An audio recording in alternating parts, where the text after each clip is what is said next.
In the twilight-drenched street market, a weathered action hero was about to witness unspeakable cruelty. What began as an evening meal turned deadly when Ray Carter's gang descended with wooden bats, demanding their weekly tribute of fear. Steven Seagal wasn't your typical market visitor. For over 3 decades, he was a master of aikido and former CIA operative, known for dismantling criminal organizations with surgical precision and unshakable moral conviction. When Carter's boot came down on the beggar's fingers with bone-crushing force, the thug had no idea he was being watched by a legend. Seagal rose from his bench with the fluid grace of a predator finally unleashed, triggering a confrontation that would shatter the gang's reign of terror. What began as a quiet evening meal would become a reckoning 3 years in the making. The market would never be the same after the night Steven Seagal reminded everyone that evil only triumphs when good people choose to remain silent. Before we jump back and tell us where you're tuning in from, and if this story touches you, make sure you're subscribed, because tomorrow I've saved something extra special for you. Twilight draped the street market in golden hues, its vibrant pulse pounding with life, yet shadowed by an undercurrent of dread that demanded attention. Stalls burst with color, piles of ripe mangoes, heaps of fragrant spices, baskets of fresh herbs, while vendor shouts sliced through the air, hawking their wares with desperate urgency. The scent of grilled corn wafted through the lanes, mingling with the tang of overripe fruit and dust kicked up by hurried feet. Flickering street lights cast uneven glows, their hum a restless heartbeat over the crowded pathways.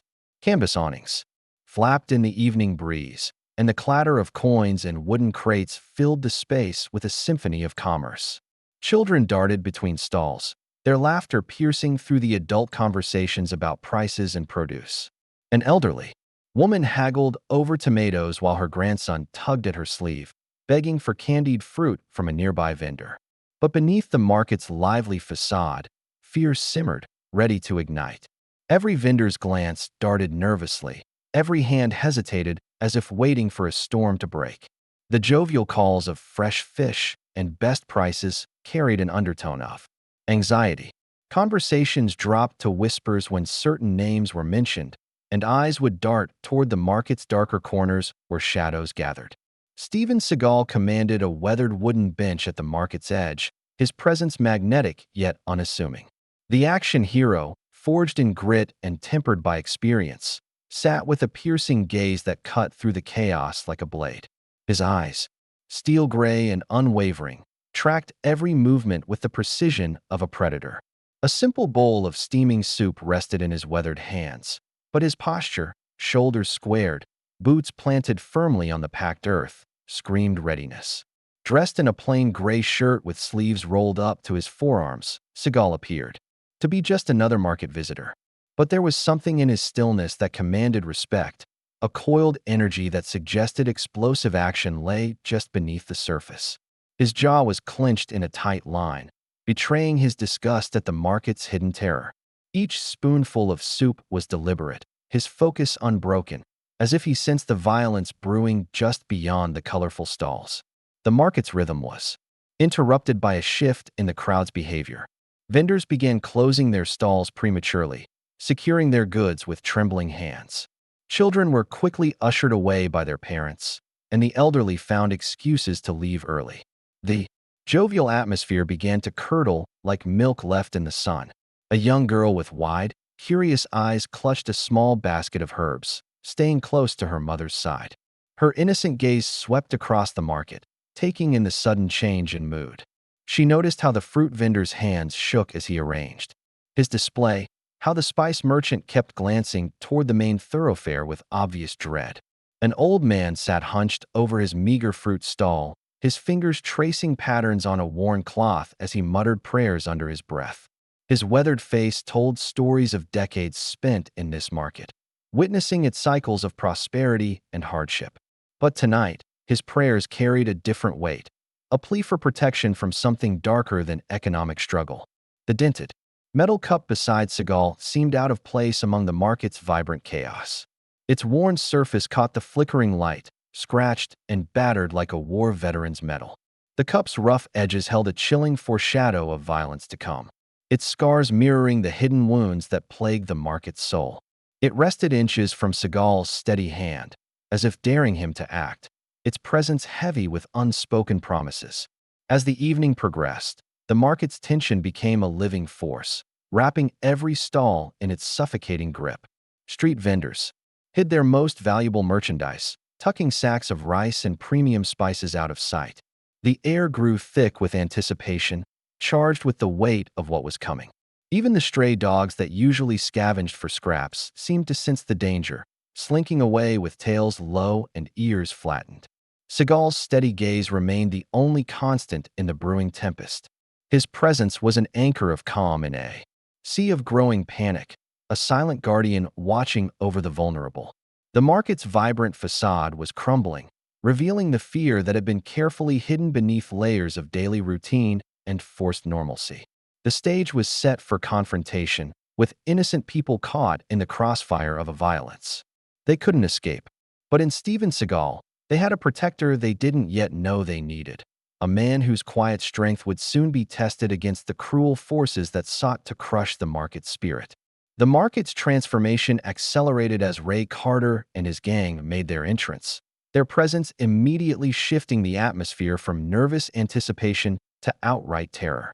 Ray strode through the main thoroughfare like a king surveying his domain, his broad frame encased in a gaudy leather jacket that caught the flickering street lights. His scarred face twisted into a perpetual sneer, and his heavy boots thundered against the packed earth with each deliberate step. Time to collect what's owed. Ray's voice boomed across the stalls, cutting through the evening air like a rusty blade. His words carried the weight of countless previous visits, each one leaving the market a little more broken than before. Vendors instinctively stepped back, their faces pale with recognition and fear. Behind Ray, three lean figures moved with predatory grace, their wooden bats tapping against their palms in a rhythm that sent chills down every spine. These weren't random thugs. They were Ray's enforcers, men who had learned to find pleasure in others' pain. Their eyes swept the market with calculated cruelty, cataloging potential victims and escape routes with professional efficiency. From his bench, Seagal watched the scene unfold with growing intensity. His soup remained untouched now, steam rising from the bowl like incense in a temple of justice. His knuckles whitened slightly as his grip tightened on the spoon, the only outward sign of his mounting anger. Every fiber of his being screamed for action, but his years of experience had taught him the value of patience, of waiting for the right moment to strike. The market's response to Ray's arrival was immediate and heartbreaking. The young girl with the herb basket pressed closer to her mother, her eyes wide with the kind of terror that no child should ever experience. Her mother's protective arm wrapped around her shoulders, but the gesture felt inadequate against the looming threat. The old man at his fruit stall bowed his head lower, his prayers becoming more fervent as he tried to make himself invisible. Ray's attention focused on a middle-aged vendor who sold colorful fabrics from a corner stall. The man's hands trembled as he counted out crumpled bills, his life savings reduced to protection money. "Please, Ray," he whispered, his voice barely audible above the market's nervous murmur. "Business has been slow. I need more time." The thug's laughter was harsh and mirthless. "Time? You think I'm running a charity here?" He gestured to his cronies, who stepped forward with their bats raised. The fabric vendor's wife emerged from behind the stall, clutching their young son to her chest, tears streaming down her face. Seagal's jaw clenched tighter as he witnessed the family's terror. The dented cup beside him seemed to pulse with malevolent energy, as if absorbing the violence that permeated the air. His free hand moved almost unconsciously toward it, fingers hovering just above its scarred surface. The market's other vendors watched in horrified silence as Ray's attention shifted from stall to stall. An elderly woman selling handmade jewelry quickly gathered her wares, her arthritic fingers fumbling with the clasps as she tried to hide her most valuable pieces. A young man with a cart full of fresh bread stood frozen, unsure whether to flee or submit to whatever demands Ray might make. "You see this?" Ray addressed the gathering crowd, his voice carrying across the marketplace like a sermon of fear. "This is what happens when people forget their place, when they forget who really runs this market." His scarred face gleamed. with sweat and sadistic satisfaction as he surveyed his kingdom of terror. The air grew heavier with each passing moment, thick with the scent of fear and resignation. Even the evening breeze seemed to still, as if nature itself held its breath in anticipation of what was to come. The street lights flickered more erratically, their unsteady glow casting dancing shadows that made the scene feel surreal and nightmarish. Seagal's eyes never left Ray's face, studying the man's movements, cataloging his weaknesses, preparing for the inevitable confrontation. His years of combat experience had taught him to read his opponents, to understand their psychology as well as their physical capabilities. Ray was a bully, someone who derived power from others' weakness, but bullies often crumbled when faced with true strength. The beggar appeared at the edge of the market like a ghost materialized from the shadows. Frail and hunched, his clothes little more than rags, he moved with the careful steps of someone who had learned to navigate a world that had no place for him. His eyes, though dimmed by suffering, still held a spark of humanity that refused to be extinguished. As Ray continued his rounds of intimidation, the beggar spotted something that would change everything. A single apple that had rolled from an overturned crate, its red skin bruised but still promising sustenance. With trembling fingers, he reached for this small gift, unaware that his simple act of survival would ignite a confrontation that would reshape the market's future. The stage was set, the players in position, and Steven Seagal prepared to step from observer to participant in a drama that would test every principle he held dear. The moment that would define everything arrived with the sickening crunch of bone beneath leather. Ray Carter, his attention drawn by the beggar's desperate reach for the fallen apple, turned with the swift brutality of a striking snake. His scarred face contorted with rage as he spotted what he perceived as theft, a violation of his absolute authority over the market. Thief!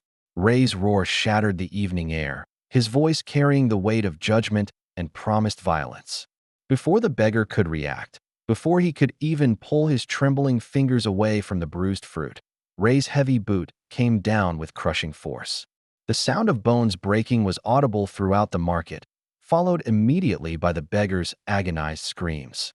Blood pooled beneath Ray's soul, dark and glistening in the flickering street light. The beggar's cries tore through the market like the wail of a wounded animal, raw and primal in their pain.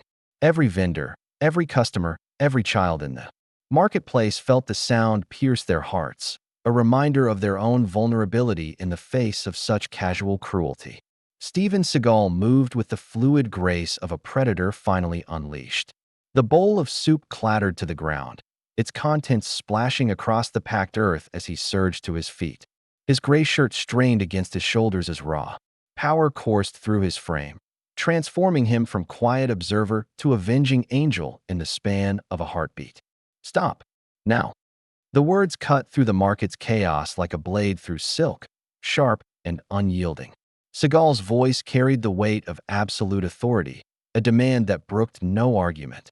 His piercing gaze locked onto Ray's face, steel, meeting steel in a battle of wills that made the very air crackle with tension. Ray's head snapped up, his eyes widening as he registered the challenge. For a moment, surprise flickered across his scarred features. Few people had ever dared to confront him so directly. But the surprise quickly gave way to amusement, then to anger as his ego reasserted itself. You think you're a hero movie star? Ray's voice dripped with mockery as he stepped away from the whimpering beggar. His leather jacket creaked as he squared his shoulders, trying to project dominance through sheer physical presence. This is my market. I rule here. Nobody tells me what to do. The three cronies flanking Ray shifted their grips on their wooden bats, the sound of wood against palm creating a threatening percussion that echoed through the stalls. Their eyes darted between their leader and the approaching figure of Seagal, uncertainty creeping into their expressions despite their bravado. They had heard stories about Steven Seagal, whispered tales of his capabilities that went far beyond Hollywood choreography. Seagal's response was measured, controlled, each word delivered with the precision of a master craftsman. You're done here. Walk away, and this ends quietly. His boots thudded against the packed earth as he closed the distance between them, each step radiating confidence and barely contained power. The market held its collective breath, sensing that they were witnessing something historic. The young girl with the herb basket peeked out from behind her mother's protective embrace, her wide eyes fixed on the unfolding drama. For the first time in her young life, she was seeing someone stand up to the monster that had haunted her nightmares. The old man at his fruit stall raised his head slightly, his prayers taking on a different tone, no longer pleas for protection, but whispered encouragement for the man who might finally deliver them from their tormentor. Ray's laugh was harsh and brittle, the sound of a man trying to convince himself of his own invincibility. "You have no idea who you're dealing with, old man. I've broken men twice your size." He gestured to his cronies, who began to fan out in a practiced formation, preparing to surround their target.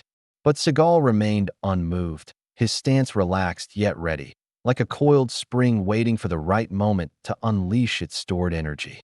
His eyes never left Ray's face, reading every micro-expression, every tell that would give away the thug's next move.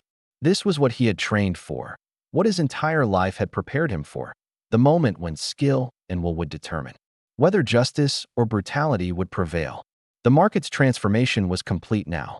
What had begun as a place of commerce and community had become an arena, with two forces of nature preparing to clash in a battle that would determine the soul of this small corner of the world.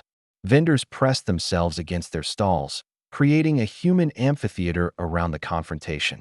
Children were pulled back to safety while adults watched with a mixture of terror and desperate hope. The dented metal cup, forgotten on the bench, seemed to gleam with anticipation. Its scarred surface reflected the flickering lights, creating patterns that danced like flames.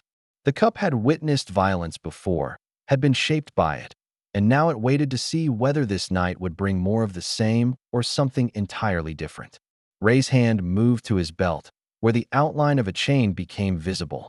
Beneath his jacket, his cronies tightened their grips on their bats, muscles tensing for the violence they knew was coming.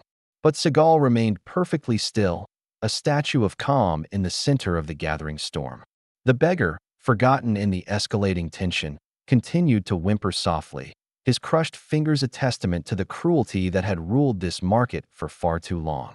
His pain was the catalyst that had set everything in motion, the spark that would ignite a fire of justice that Ray Carter had never imagined possible. The explosion of violence came without warning, as sudden and brutal as a thunderclap in a clear sky. Ray's first crony, a wiry man with dead eyes and scarred knuckles, swung his wooden bat in a vicious arc aimed at Seagal's skull. The weapon whistled through the air with deadly intent, but Seagal moved with the fluid grace of water flowing around a stone, his body shifting just enough to let the bat slice harmlessly past his ear. Before the attacker could recover from his missed swing, Seagal's hand shot out like a striking serpent. His fingers wrapped around the man's wrist with crushing force, and with a swift, twisting motion that spoke of years of martial arts training. He disarmed the thug with surgical precision. The bat clattered to the ground, its threat neutralized in less than a second. The market erupted in gasps and scattered applause as witnesses saw Ray's supposedly invincible enforcer reduced to a whimpering figure clutching his injured wrist. But there was no time for celebration. The second crony was already moving, his bat raised high as he charged forward with a roar of rage. Seagal's response was poetry in motion. He ducked beneath the wild swing, his body moving with the economical grace of a master who wasted no energy on unnecessary movements. As the thug's momentum carried him forward, Seagal's shoulder connected with the man's midsection, lifting him off his feet and sending him crashing into a nearby fruit stall. Apples and oranges exploded across the ground as the wooden structure collapsed under the impact. The third crony hesitated, his confidence shattered by the swift elimination of his companions. His bat trembled in his hands as he faced the reality that this was no ordinary opponent. Seagal straightened slowly, his gray shirt barely wrinkled. Despite the violence that had just unfolded, his eyes, cold and calculating, fixed on the remaining thug with the intensity of a predator selecting its prey. "Drop it," Seagal's voice cut through the market's stunned silence. The words carried no emotion, no anger, just the simple certainty of a man who had already decided the outcome of this confrontation. "This is your only warning." The thug's nerve broke completely. The bat slipped from his fingers, hitting the ground with a hollow thud that seemed to echo through the entire market. He stumbled backward, his face pale with terror, before turning and fleeing into the maze of stalls with the desperate speed of a man running for his life. Ray watched his enforcement capability crumble in less than 30 seconds, his face cycling through disbelief, rage, and something approaching fear. The scarred features that had intimidated countless vendors now showed the confusion of a man whose entire worldview was collapsing around him. His hand moved instinctively to the chain at his belt, fingers wrapping around the cold metal links as if they could restore his lost confidence. "You made a mistake coming here." Ray's voice carried less conviction now, the bravado replaced by the desperate tone of a cornered animal. "This is my territory. These people belong to me." But even as he spoke, he could see the change in the market around him. Vendors who had cowered in terror moments before now watched with growing hope. The young girl with the herb basket had stepped slightly away from her mother's protective embrace, her eyes wide with amazement at seeing her tormentor's power broken. The old man at his fruit stall raised his head for the first time in months, his weathered face showing the first glimmer of hope he had felt in years. His prayers had been answered in the form of this gray-haired warrior who moved with the grace of a man half his age and the skill of a lifetime fighter. Seagal began his approach toward Ray, each step measured and deliberate. His boots created a steady rhythm against the packed earth, like the beat of a war drum announcing the final act of this confrontation. The market's atmosphere had shifted completely. Where once there had been fear and oppression, now there was anticipation and the electric feeling that justice was finally within reach. Ray's chain emerged from his belt with a metallic whisper, the links catching the flickering street lights as he began to swing it in slow, hypnotic circles. The weapon was his last resort, a tool of intimidation that had served him well in the past. But as he looked into Seagal's unwavering eyes, he began to understand that this was unlike any fight he had ever faced. Telling and preparing this story took us a lot of time. So if you are enjoying it, subscribe to our channel. It means a lot to us. Now back to the story. The beggar, momentarily forgotten in the chaos, had managed to drag himself to safety behind a vegetable stall. His crushed fingers throbbed with agony, but his eyes remained fixed on the unfolding drama. This stranger, this protector who had appeared from nowhere, was fighting for him, for all of them. The beggar's suffering had become the catalyst for something greater, a spark that had ignited a flame of resistance that would burn away the darkness that had plagued the market for so long. Vendors began to emerge from their hiding places, no longer content to be passive observers. A middle-aged woman picked up one of the fallen bats, her face set with determination. A young man kicked aside fruit crates to clear a path, preparing to assist if needed. The market's community, long divided by fear, was beginning to unite behind their unexpected champion. The stage was set for the final confrontation between two forces that represented opposing visions of power, Ray's brutal dominance through fear and violence, and Seagal's quiet strength rooted in justice and protection of the innocent. The chain continued its hypnotic swing as the two men faced each other across the blood-stained ground, each knowing that only one would walk away from this encounter with their worldview intact. The chain in Ray Carter's hands moved with deadly precision, its metallic links creating a silver blur in the flickering streetlights. Years of using this weapon had given him muscle memory, a practiced rhythm that had terrorized countless victims across the city. But as he stared into Steven Seagal's unwavering eyes, doubt began to creep into his movements like poison through his veins. "You have no idea what you've started," Ray snarled, his voice cracking slightly as he attempted to project the same dominance that had served him so well for years. The chain whistled through the air in increasingly aggressive patterns, but Seagal remained motionless, studying his opponent with the patience of a master chess player contemplating his next move. The market around them had transformed into an amphitheater of justice. Vendors who had spent months living in terror now pressed forward, their faces reflecting a mixture of hope and disbelief. The young girl with the herb basket clutched her mother's hand, but her eyes blazed with a fierce pride as she watched her protector prepare for the final confrontation. The old man at his fruit stall whispered prayers of gratitude, his weathered hands clasped together as tears of joy streaked down his cheeks. Ray's desperation manifested in increasingly wild swings of his chain. The weapon carved dangerous arcs through the air, forcing nearby vendors to duck and scramble for cover. A display of ceramic bowls exploded in a shower of fragments as the chain caught their edge, the destruction serving as a reminder of Ray's capacity for violence even in his weakened state. "You think you're some kind of hero?" Ray's voice rose to a near shriek, his composure cracking like ice under pressure. "I've been running this market for 3 years. These people pay me because they know what happens when they don't." He gestured wildly with his free hand toward the cowering vendors, trying to reassert his psychological dominance even as his physical power crumbled. Seagal's response was to take a single step forward, his movement so controlled and confident that it sent a visible shudder through Ray's frame. The action hero's gray shirt rippled slightly in the evening breeze, but otherwise he remained as still as a statue carved from granite. His eyes never left Ray's face, reading every micro-expression, cataloging every tell that would reveal the exact moment to strike. The chain's rhythm became more erratic as Ray's panic increased. Sweat beaded on his scarred forehead despite the cool evening air, and his breathing grew labored as adrenaline and fear flooded his system. He had built his entire identity around being the apex predator in this urban ecosystem, but now he faced something he had never encountered before, a force that refused to be intimidated. Behind Ray, the vendors began to find their courage. A middle-aged woman selling colorful textiles picked up a wooden crate, her face set with determination. A young man who sold fresh bread grabbed a fallen bat from one of the defeated cronies, his knuckles white as he gripped the weapon. The community that had been fractured by months of fear was beginning to coalesce around their unexpected champion. "You want to play hero?" Ray's voice took on a manic edge as he spotted the vendors gathering behind him. "Fine, but when I'm done with you, I'm going to make every one of these people pay for thinking they could stand against me." The chain whipped through the air with renewed violence, but his threats only served to strengthen the resolve of those he sought to intimidate.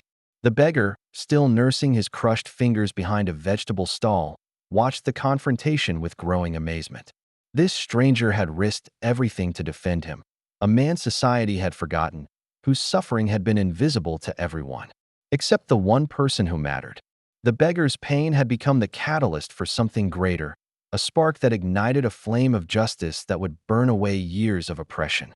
Seagal's patience was legendary, but it was not infinite. He had seen enough violence, witnessed enough cruelty, to know that some men could only be stopped through decisive action. His muscles coiled like springs as he prepared to end this confrontation once and for all. The market's future hung in the balance, suspended between Ray's vision of continued tyranny and the promise of freedom that Seagal represented. The chain sang through the air one final time as Ray committed to his most desperate gambit, a wild, overhand strike designed to crush his opponent's skull. But the weapon that had served him so well for years would now become the instrument of his downfall. As the metal links descended toward their target, Seagal moved with the fluid grace of water becoming lightning, his body shifting just enough to avoid the attack while positioning himself for the counterstrike that would end Ray Carter's reign of terror forever.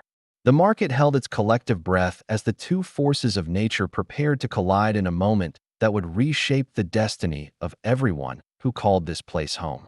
Vendors pressed closer, their faces reflecting a mixture of terror and hope, as they prepared to witness either their salvation or their final defeat. The young girl's hand tightened around her mother's fingers, while the old man's prayers reached a crescendo of desperate faith. In the space between heartbeats, between the fall of the chain and the rise of justice, the entire market waited to learn whether courage and skill could triumph over brutality and fear.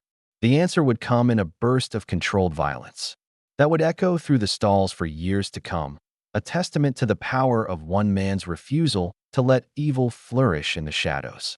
Time dilated into slow motion as Ray Carter's chain reached the apex of its deadly arc, the metal links gleaming like liquid silver in the harsh glow of the street lights.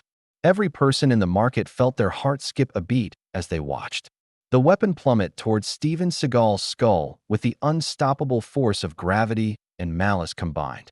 But in that frozen moment, Seagal moved with the precision of a master craftsman executing a technique perfected through decades of training. His body shifted laterally with minimal effort, the chain whistling past his ears so close that the displaced air ruffled his graying hair. Before Ray could even begin to process his miss, Seagal's left hand shot out like a striking cobra, his fingers wrapping around the chain's links with crushing force. The sudden stop sent a shock wave of pain up Ray's arm, but worse than the physical discomfort was the psychological impact of having his weapon neutralized so effortlessly. With a sharp, controlled yank, Seagal pulled Ray forward, using the thug's own momentum against him. Ray stumbled, his balance compromised, his scarred face a mask of disbelief as he realized his primary advantage had been turned into a liability. The chain that had been his instrument of dominance now connected him directly to his nemesis, a lifeline that led straight to his destruction. Seagal's right hand moved in a tight, economical arc that spoke of countless hours of training and real-world application. His knuckles connected with Ray's solar plexus in a strike that was more surgical than savage, precisely targeting the nerve cluster that would instantly disable his opponent without causing permanent damage. The impact drove the air from Ray's lungs in an explosive whoosh, his eyes bulging as his diaphragm spasmed. The market erupted in gasps and scattered cheers as Ray doubled over, the chain slipping from his nerveless fingers to clatter against the packed earth. But Seagal wasn't finished. His knee came up in a controlled motion, connecting with Ray's chin with just enough force to snap his head back and send him sprawling onto the blood-stained ground where the beggar's suffering had begun this entire confrontation. Ray lay motionless for a moment, his chest heaving as he struggled to draw breath into his traumatized lungs. His scarred face was a map of confusion and defeat, the arrogant sneer replaced by the vacant expression of a man whose entire worldview had just crumbled around him. The leather jacket that had been his badge of authority now looked ridiculous, like a costume worn by a failed actor. The transformation in the market was immediate and profound. Vendors who had cowered in terror moments before now stood tall, their faces reflecting a mixture of amazement and overwhelming relief. The young girl with the herb basket broke free from her mother's protective embrace, running towards Seagal with tears of joy streaming down her cheeks. The old man at his fruit stall raised his weathered hands toward the sky, his prayers now songs of thanksgiving. Seagal stood over his defeated opponent, his gray shirt barely rumpled despite the violence that had just unfolded. His breathing remained steady and controlled, showing no signs of exertion despite having just dismantled a man and his entire criminal organization in less than 5 minutes. His eyes, still cold and calculating, swept the market to ensure no other threats remained hidden in the shadows. "It's over," he said simply, his voice carrying clearly through the sudden silence that had fallen over the marketplace.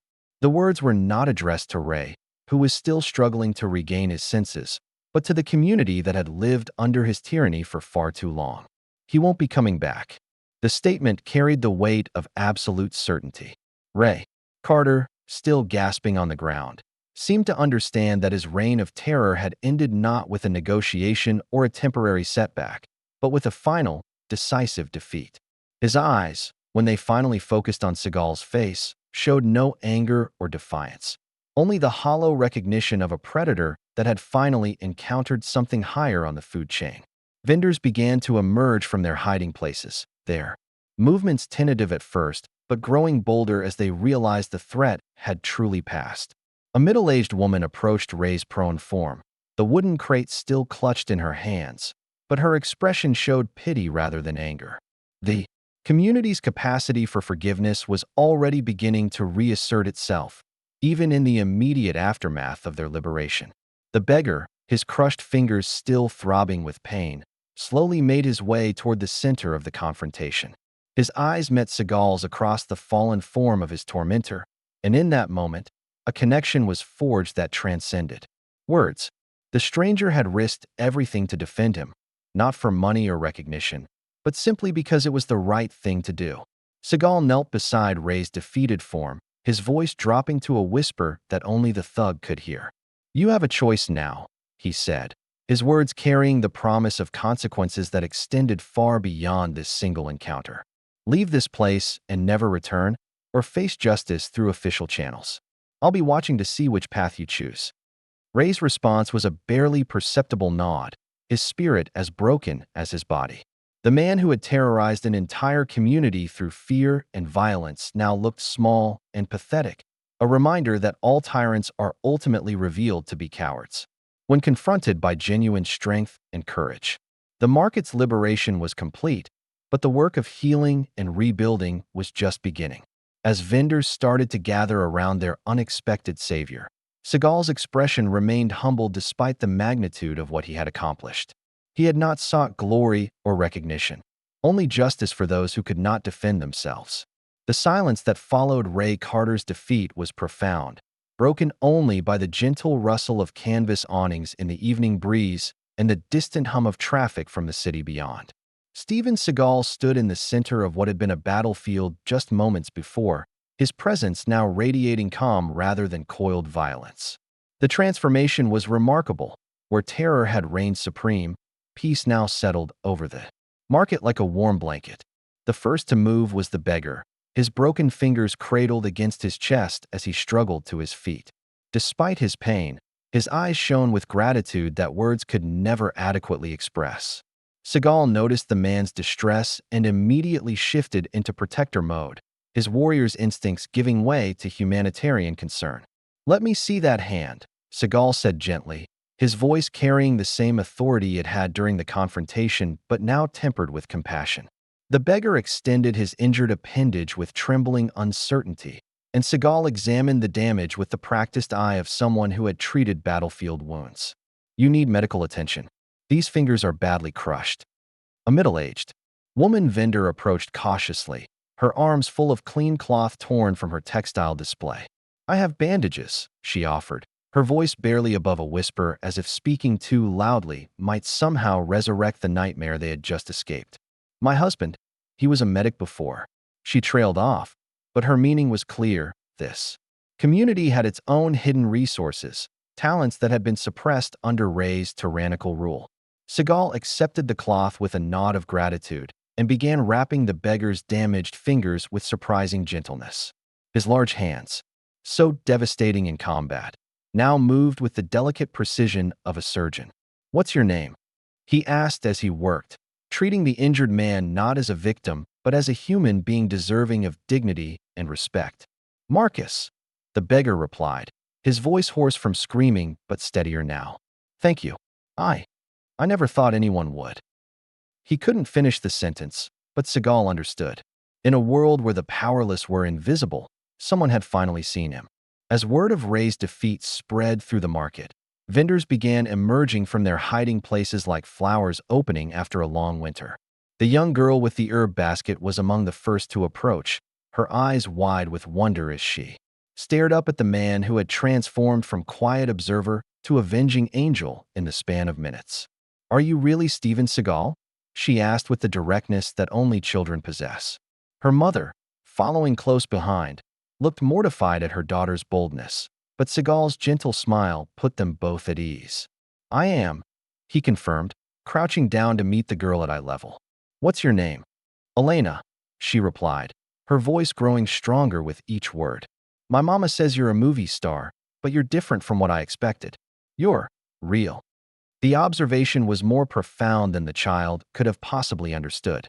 In her young mind, the line between fiction and reality had blurred, but she instinctively recognized that what she had witnessed was not choreographed violence, but genuine heroism driven by moral conviction.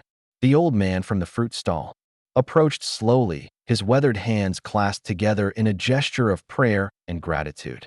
Tears streaked his cheeks as he struggled to find words adequate to express his emotion. "Senor Seagal," he said finally, his voice thick with accent and feeling. "For 3 years, I prayed for deliverance. I never imagined." He gestured helplessly at the scene around them, where vendors were beginning to right overturned stalls and retrieve scattered merchandise. "Faith has its own power," Seagal replied, helping the old man steady a display of mangoes that had been knocked over during the confrontation. "You never stopped believing that things could be better. That belief is what makes communities strong."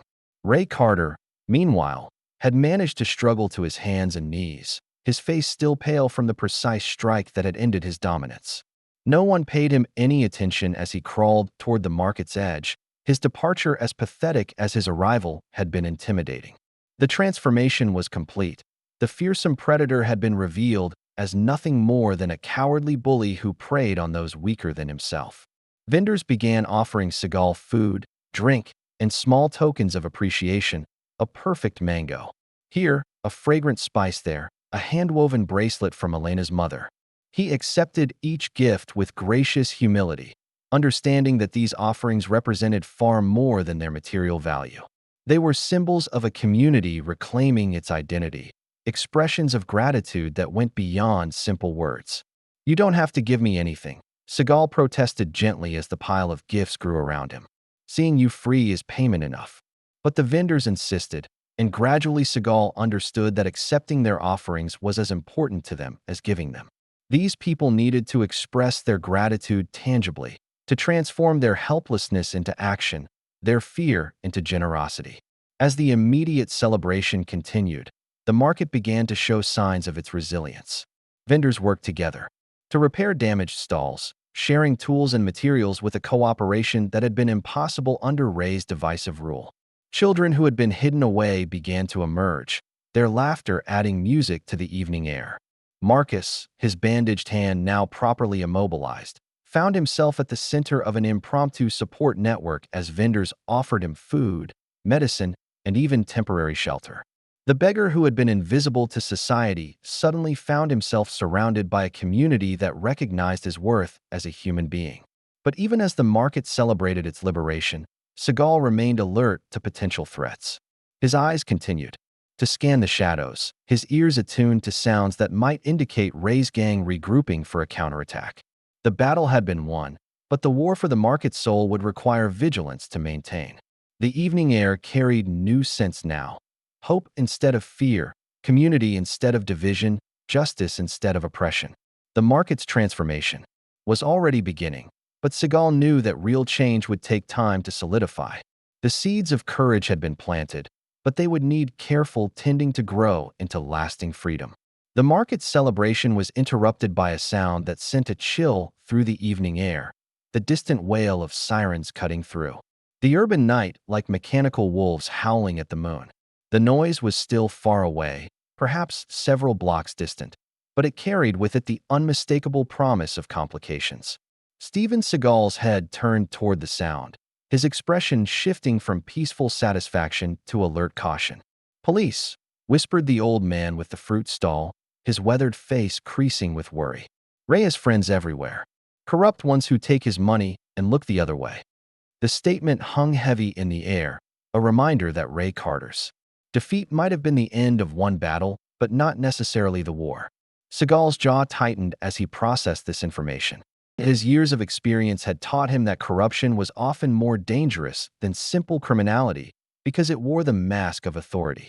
Corrupt police could turn his act of heroism into a crime, could transform the market's liberation into evidence of vigilante justice that demanded punishment. Elena, the young girl with the herb basket, pressed closer to her mother as the sirens grew slightly louder. "Will they take him away?" she asked, her voice small and frightened. The child had just witnessed her first real hero in action, and the thought of losing him to the same system that had failed to protect them from Ray was almost unbearable. "We won't let them," her mother replied with surprising firmness. The woman who had cowered in terror just minutes before now stood straight and proud, her transformation a testament to the power of witnessed courage. "This man saved us. We owe him our protection now." A murmur of agreement rippled through the gathered vendors, their voices creating a chorus of solidarity that would have been impossible under Ray's reign of terror. The middle-aged woman with the textiles stepped forward, her eyes blazing with newfound determination. "We all saw what happened here," she declared. "Ray attacked first. This man only defended us." But Seagal raised a hand for silence, his expression grave as he considered their situation. "Your loyalty means everything to me," he said quietly, "but I won't let you put yourselves at risk. Corrupt police can make your lives very difficult if you stand against them." Marcus, the beggar whose suffering had triggered this entire confrontation, struggled to his feet despite his bandaged hand. "Senor Seagal," he said, his voice stronger than it had been in years. "You risked everything for me when you had no reason to. Let us risk something for you." The sirens seemed to be getting closer now, though it was difficult to tell if they were actually approaching the market or simply moving through the city's maze of streets. The sound created an undercurrent of tension that threatened to undermine the peace they had fought so hard to achieve. Seagal's mind raced through possibilities and contingencies, weighing options with the tactical precision of a military strategist. He could disappear into the night, melting away into the urban landscape before the authorities arrived.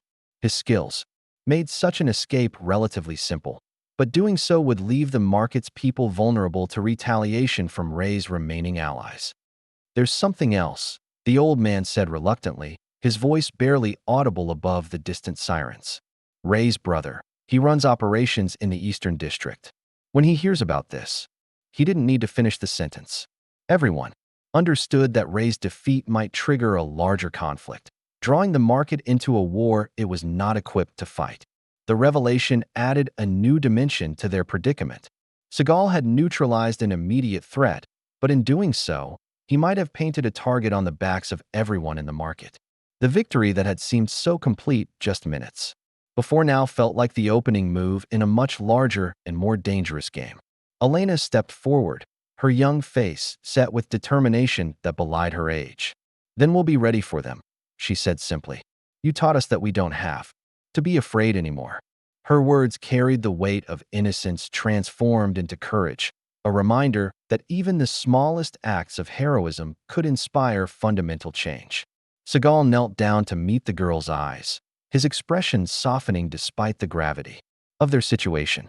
"Being brave doesn't mean not being afraid," he told her gently. "It means doing what's right even when you are afraid. But sometimes the bravest thing is knowing when to be careful." The vendors began to discuss contingency plans in hushed tones, their voices carrying the urgency of people who had just tasted freedom and were desperate not to lose it. Some suggested posting lookouts at the market's entrances. Others talked about hiding weapons among their merchandise. The community that had been paralyzed by fear was now energized by the possibility of resistance. But the sirens were definitely getting closer now, their wailing cry echoing off the buildings that surrounded the market. Whatever was happening, it would arrive soon, and they needed to be prepared for any eventuality. The question was whether the approaching authorities represented justice or corruption, salvation or another form of tyranny. Seagal stood slowly, his eyes scanning the faces of the people who had gathered around him. These vendors and their families had shown more courage in the past hour than many trained soldiers displayed in entire campaigns. They deserved better than to become casualties in a war they hadn't chosen to fight. "Whatever happens next," he said, his voice carrying clearly through the market's worried murmur, "remember that you're not powerless anymore. You've proven that to yourselves tonight." Ray Carter ruled through fear, but fear only works when people are isolated and alone. You're not alone anymore. The sirens reached their crescendo and then began to fade, moving past the market toward some other destination in the city's endless maze of conflict and crisis. The immediate threat had passed, but the larger questions remained unanswered. How long before Ray's allies regrouped? How long before corruption turned its attention to their small corner of the world? As the sound disappeared into the distance, the market's people looked to their unexpected protector for guidance. Steven Seagal had given them more than just freedom from one tyrant. He had given them the tools to defend that freedom themselves. The real test would come in the days and weeks ahead, when they would have to prove that courage could be sustained, even without a hero to lead them. Dawn broke over the market with the soft promise of renewal, painting the stalls and awnings in shades of gold and amber that seemed to wash away the darkness of the previous night. The early morning light revealed a transformation that went far beyond the physical repairs that had taken place in the hours following Ray Carter's defeat. Where once fear had been the invisible currency that governed every transaction, hope now circulated freely among the vendors and their customers. Steven Seagal had remained in the market through the night, not as a conquering hero demanding recognition, but as a quiet guardian ensuring that the peace they had fought for could take root and flourish. He sat on the same weathered bench where this entire drama had begun, his gray shirt now bearing the honest stains of a night spent helping rebuild what violence had torn down. His presence served as both comfort and deterrent, a reminder to the community that they were no longer defenseless, and a warning to any who might consider following in Ray's footsteps. The market's rhythm had fundamentally changed overnight. Vendors moved with a confidence that had been absent for years, their voices calling out prices and descriptions without the underlying tension that had once characterized every interaction. Children who had been kept away from the market during Ray's reign now played freely between the stalls, their laughter creating a soundtrack of innocence restored. Elena, the young girl with the herb basket, had appointed herself as Seagal's unofficial guide and companion. She sat beside him on the bench, her small hands carefully arranging flowers she had gathered from various vendors' displays. Each bloom was a gift freely given, expressions of gratitude that required no words. Her transformation from frightened child to confident young citizen was perhaps the most visible symbol of the market's rebirth. "Senor Seagal," she said, her voice carrying the peculiar wisdom that sometimes emerges from children who have witnessed profound change. "My mama says that heroes in movies always leave when the story ends. But you're still here." Her observation was delivered with the directness that only the young possess, cutting straight to the heart of questions that the adults had been too polite to ask. Seagal smiled at her insight, recognizing the deeper meaning behind her innocent words. "Real life isn't like the movies, Elena," he replied gently, adjusting the position of a particularly vibrant orchid in her growing arrangement. "In movies, the hero saves the day and rides off into the sunset. But in real life, the hardest work begins after the villain is defeated. Building something good takes much longer than tearing something down." The wisdom in his words was evident to anyone who had lived through the market's dark years under Ray's control. The vendors understood that last night's victory was only the beginning of a longer journey toward genuine security and prosperity. They had learned that freedom was not a gift that could be simply received and enjoyed, but a responsibility that required constant vigilance and mutual support. Marcus, the beggar whose suffering had catalyzed the entire confrontation, had undergone perhaps the most dramatic transformation of anyone in the market.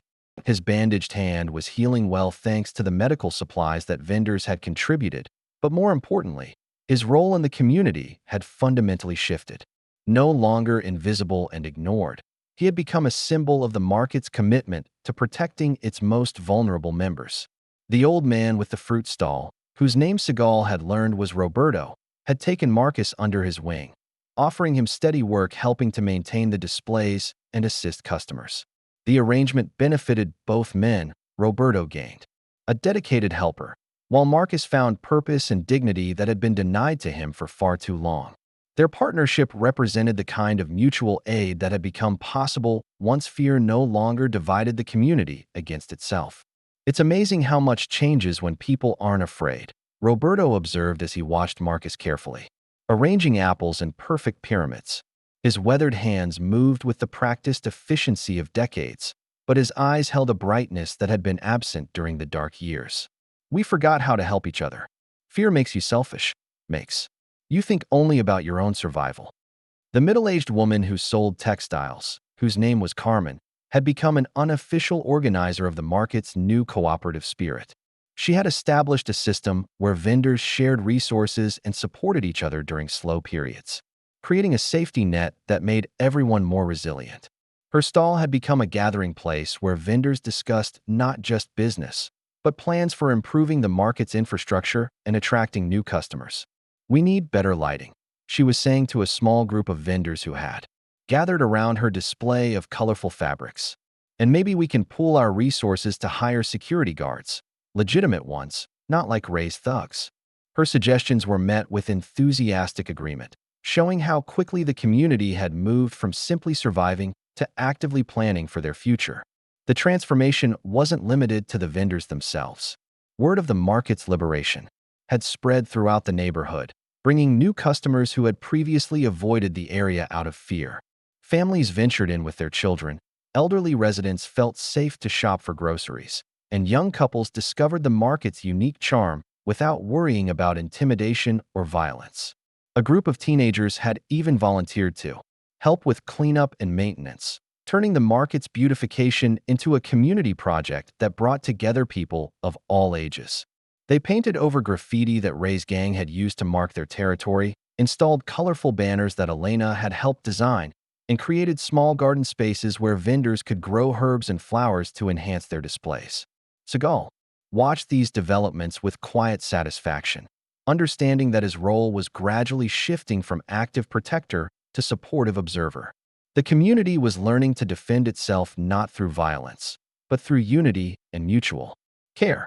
They were discovering that the best deterrent to future tyranny was a population that refused to be divided and conquered. The economic impact of the market's transformation was already becoming apparent. Without the burden of paying protection money to Ray and his gang, vendors had more resources to invest in their businesses. They could afford better inventory, improved displays, and even small luxuries that had been impossible during the dark years. The market's overall prosperity created a positive cycle that benefited everyone. "Look at this," Carmen said, showing Seagal a ledger book where she had been tracking the market's collective earnings. "In just 1 week since Ray's defeat, our sales have increased by 30%. People feel safe shopping here again, and vendors aren't afraid to stay open later or stock expensive items." The numbers told a story of economic liberation that paralleled the emotional and social freedom the community had gained. But perhaps the most significant change was in the market's children. Elena was not unique in her transformation. All the young people who frequented the market with their families had shed the fearful caution that had once characterized their behavior. They played games between the stalls, helped vendors with simple tasks, and approached strangers with the openness that childhood should naturally possess. A group of children had even started a small informal school in one corner of the market, where older kids taught younger ones basic reading and math using the natural learning opportunities that commerce provided. They practiced arithmetic by helping vendors count change, learned geography by identifying the origins of different spices and fruits, and developed social skills through constant interaction with people from all walks of life. "Education was one of the things we lost under Ray," Roberto explained as he watched the children at their impromptu lessons. "Parents were too afraid to let their kids spend time here, so they missed out on all the learning that happens naturally in a place like this. Now they're making up for lost time." The market's social fabric was being rewoven stronger than before, with relationships that crossed traditional boundaries of age, ethnicity, and economic status. Vendors shared not just business advice, but personal concerns, creating a support network that extended far beyond commercial transactions. When one vendor's mother fell ill, others contributed money for medicine. When another stall was damaged by a storm, the entire community pitched in to make repairs. Seagal had become an integral part of this network without seeking any special recognition or authority. Vendors consulted him on security matters, children brought him their minor disputes for resolution, and families invited him to share meals and celebrations. His presence had evolved from that of an outsider who happened to intervene in a crisis, to a respected member of the community whose wisdom and experience were valued by all. "You've given us more than just freedom from Ray," Carmen told him one evening as the market prepared to close. "You've shown us what we're capable of when we work together. Before, we were just individual businesses trying to survive. Now we're a real community." Her words captured the essence of what had changed, the transformation from a collection of isolated, fearful individuals into a cohesive group committed to mutual flourishing. As the sun set on another peaceful day in the market, painting the sky in brilliant oranges and purples, Seagal reflected on the distance they had all traveled since that violent night when everything had changed. The physical scars of the confrontation had healed, but more importantly, the psychological wounds that Ray's reign had inflicted were beginning to close as well. The dented metal cup that had sat on his bench during that first confrontation had become something of a talisman for the community.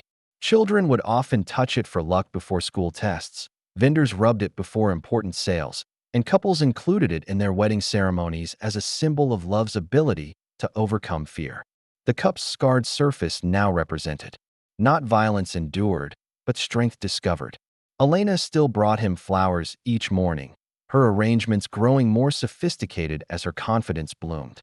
She had started teaching other children how to create similar displays, turning her small gesture of gratitude into a shared skill that beautified the entire market.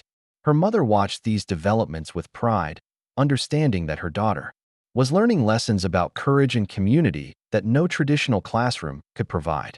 The market's transformation was accelerating rather than slowing, with new improvements and innovations appearing almost daily. Vendors had organized themselves into committees that addressed different aspects of community life: security, beautification, education, and economic development. These groups met regularly to plan and coordinate their efforts, ensuring that the market's growth was sustainable and inclusive. But beneath all the positive changes, everyone understood that their freedom was not guaranteed to last forever. Ray's defeat had been decisive, but the forces that had allowed him to rise to power in the first place, poverty, corruption, and social neglect, still existed in the broader community. The market's success could attract unwanted attention from those who preferred to exploit rather than nurture vulnerable populations. This awareness didn't create the paralyzing fear that had once characterized life in the market, but it did foster a healthy vigilance that kept the community alert to potential threats. They had learned that freedom required not just courage in moments of crisis, but ongoing commitment to the values and relationships that made tyranny impossible to establish. As night fell and vendors began to secure their stalls for the evening, Seagal prepared for another night of quiet guardianship. His presence was no longer desperately needed for physical protection, but his symbolic importance remained crucial during these early days of the market's rebirth. He was the visible reminder that justice was possible, that ordinary people could stand against evil and win, that communities had the power to shape their own destinies. The market slept peacefully under the watchful gaze of streetlights that no longer illuminated scenes of terror, but cast gentle glows over spaces where hope had taken root and was growing stronger with each passing day. Tomorrow would bring new challenges and new opportunities. But tonight the community rested secure in the knowledge that they had reclaimed their home and were building something beautiful from the ashes of their former fears. 3 weeks had passed since that fateful night, when Steven Seagal's intervention transformed the market from a place of fear into a beacon of community resilience. The morning sun painted the bustling stalls with warm golden light, revealing a scene that would have been unimaginable during Ray Carter's reign of terror. Vendors called out their wares with genuine enthusiasm. Children played safely between the colorful displays, and the air hummed with the productive energy of a thriving marketplace. Seagal stood at the edge of the market, his worn leather jacket draped over his shoulders as he prepared for departure. His mission here was complete, not because evil had been permanently vanquished, for such victories were rare in the real world, but because the community had proven they could protect and govern themselves. The seeds of courage he had planted, through his actions, had grown into a forest of mutual support and collective strength.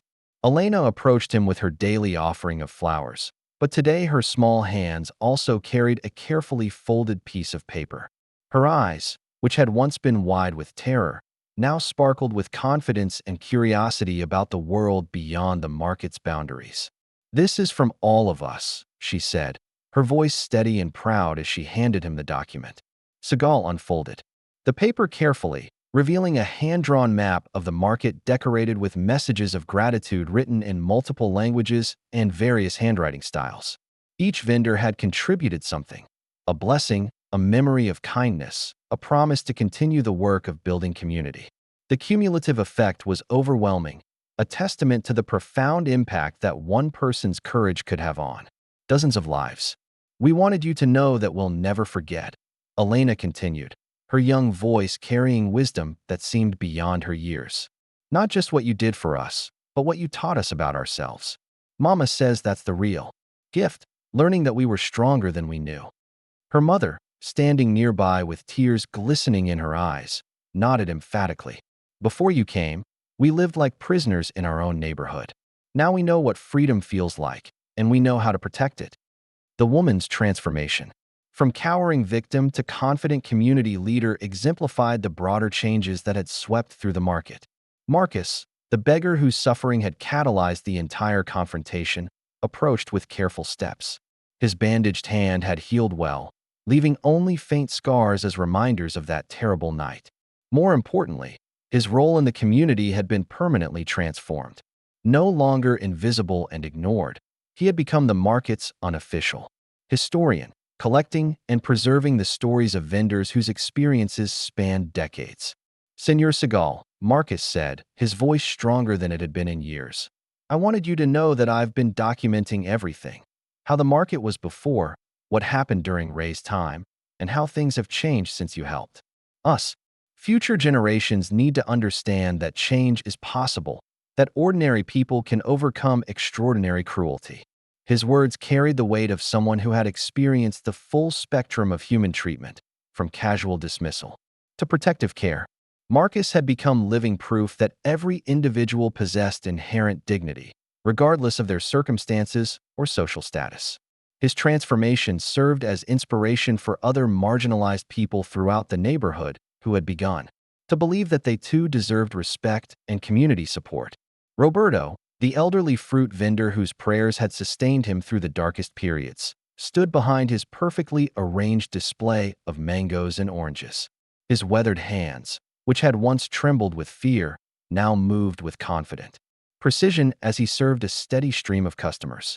The prosperity that had returned to the market was evident in every transaction, every smile, every child's laugh that echoed between the stalls. The young ones asked me to tell them the story, Roberto said, gesturing toward a group of children who had gathered around his stall. They want to hear about the night everything changed, about how one man's courage awakened courage in all of us. I tell them that heroes aren't just in movies. Sometimes they're sitting on benches, eating soup, waiting for the moment when they're needed most. Carmen, the textile vendor who had emerged as one of the market's most effective organizers, approached with a small delegation of fellow merchants. They carried a wooden plaque that had been carved by a local artisan, its surface polished to a warm glow and inscribed with simple words that captured the essence of their experience. In memory of fear overcome and community reborn. We want to mount this where you used to sit, Carmen explained, her voice thick with emotion. Not as a monument to you specifically, but as a reminder to ourselves and our children that courage is always possible. When people face their own moments of choice between safety and justice, maybe they'll remember what happened here and find their own strength. The plaque represented more than gratitude. It was a commitment to the principles that had transformed their community. The vendors understood that maintaining their freedom would require ongoing vigilance and mutual support. They had established systems for conflict resolution, resource sharing, and collective security that reduced their vulnerability to future exploitation.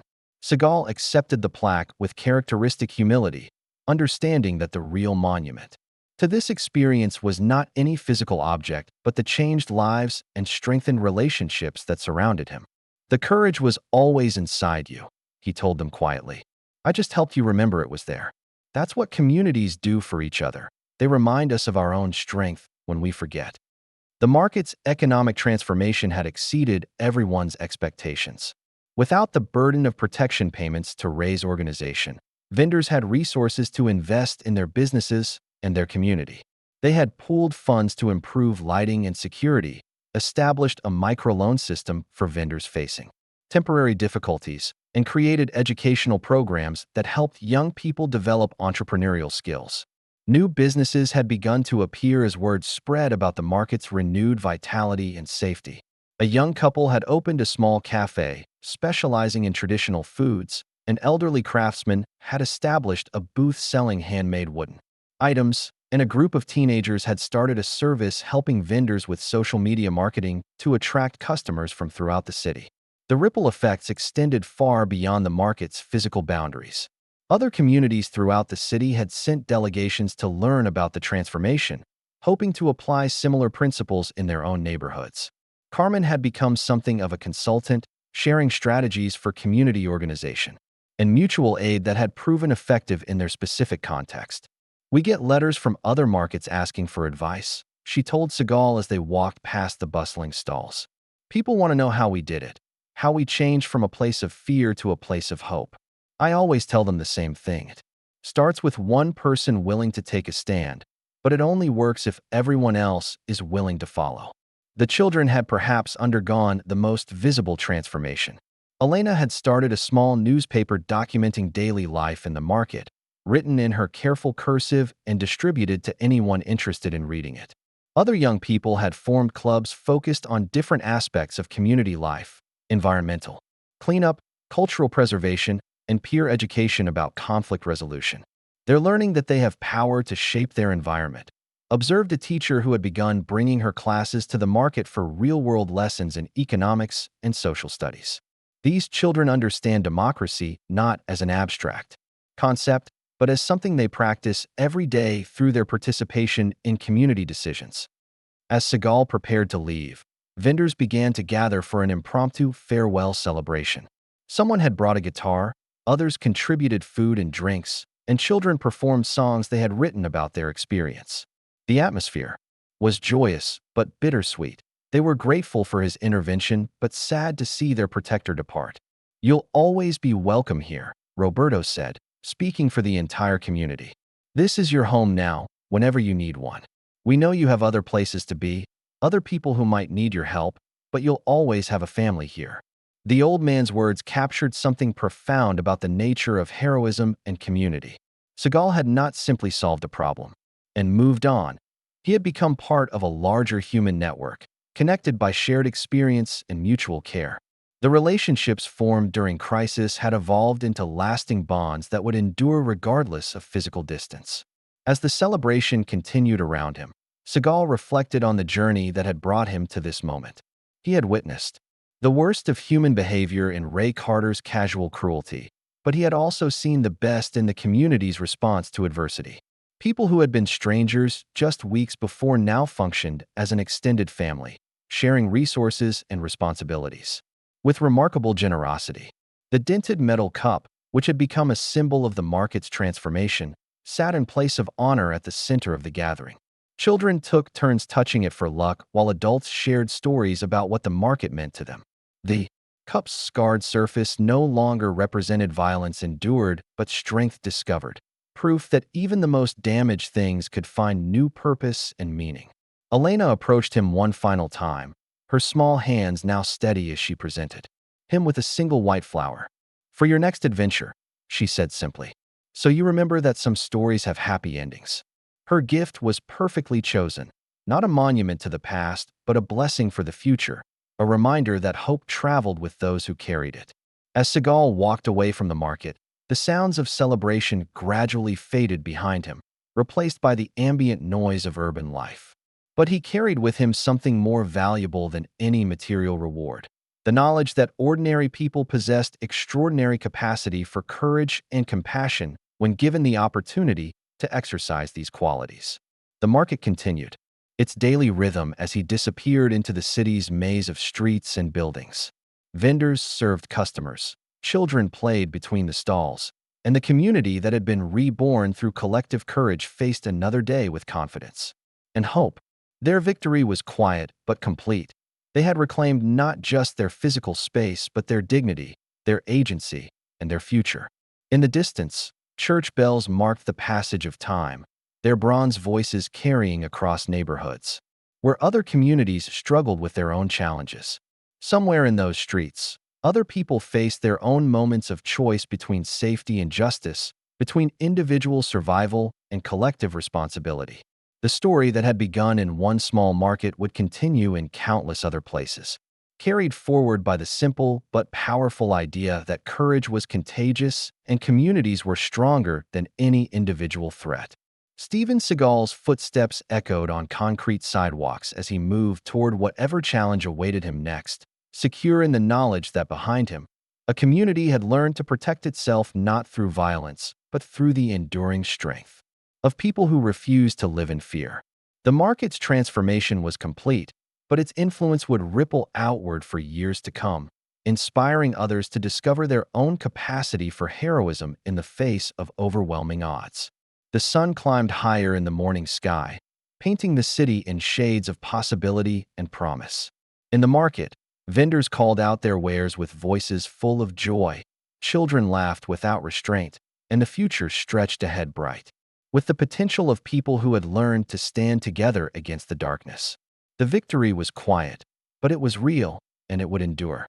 Up next, we have two more incredible stories that are waiting for you. Just click the image you want to watch and it will take you there.